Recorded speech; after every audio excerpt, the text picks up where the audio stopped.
Eto pa mga bossing ko, medyo naalintana kami dito mga bossing ko dahil dito sa Splendor Hills, kung saan po kami mga bossing ko sa Tanawan, Batangas, na nag-camping mga bossing ko ay tanaw na tanaw mga bossing ko ang Bulkang Mayon mga bossing. Ayan po, kung nakikita nyo po dyan mga bossing ko, parang lumalawak na po yung usok po niya mga bossing ko. Noong unang punta kasi namin, hindi ko napansin to mga bossing. Basta na-amaze lang kami. Kasi tanaw na tanaw mo mga bossing ko dito ang mga dagat, tanaw na tanaw mo ang karagatan, ang mga bulubundukin, napakaganda talaga ng tanawin.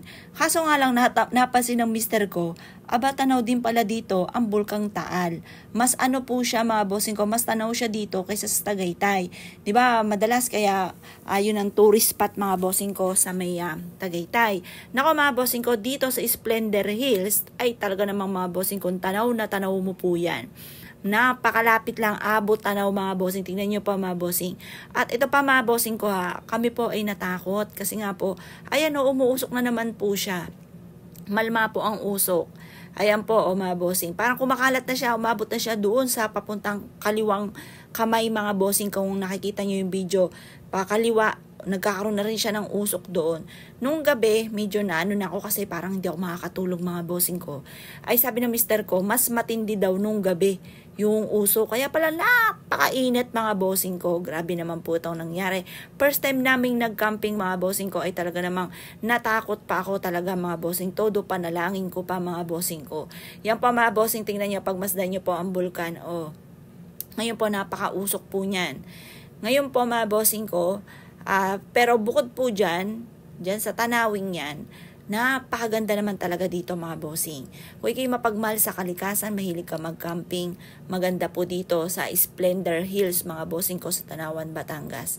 Search nyo lang po yan mga bossing ko at makikita nyo po kaagad mga bossing. Tapos napakabait din, napaka-friendly ng mismong may-ari po dito mga bossing ko. Ang ganda-ganda mga bossing. Yan po, pagmasdan nyo po mga bossing ko, napakaganda. Ngayon pa mga bossing ko, yan yung di ba namuti na yung ng pinakabulkan. Yan. Yan po yung itsura niyan. Ginaganyan-ganyan ko po mga bossing para kitang-kita talagang live po yan mga bossing. O siya mga bossing, tingnan nyo po yung usok po niya. Napakaganda. Ngayon pa mga bossing, ang katabi po niyan mga bossing ko ay karagatan, di ba nga po? Yon, doon sa karagatang yung mga bossing ko, napakaganda ng tanawin, napakaganda. Wala akong masabi, pwede ka lumanghap dito ng sariwang hangin. Kaso nga lang po mga bossing ko, sa mismong baba, kapag may dumarating na sasakyan, napakalikabok, dahil alam niyo naman napakainit mga bossing ko ang panahon. Pero kung ikaw po hindi naman masailan, ay okay lang yan, carry pa rin po yan mga bossing. Maganda po dito mga bossing ko sa Splendor Hills ang pangalan po niya. Search niyo po yan. Kaso nga lang po mga bossing, naging lesson po sa amin. Kapag pala ikaw ay magka-camping, kailangan mga bossing ko, kayo ay may dala ng mga bossing, yung pong decharge na electric pan dahil napakabanas, napakainit. Diyos ko po, hindi kami makatulog. Or dahil may connection din po mga bossing ko dito nga po sa bulkan. Yan po, napakaganda ng tanawin. Wala akong masabi, the best ang tanawin dito, nasa taas kami ng bundok. Pero huwag ka mag-alala, wala ka masyadong lalakarin kasi nakakaakyat mga bossing ko ang sasakyan.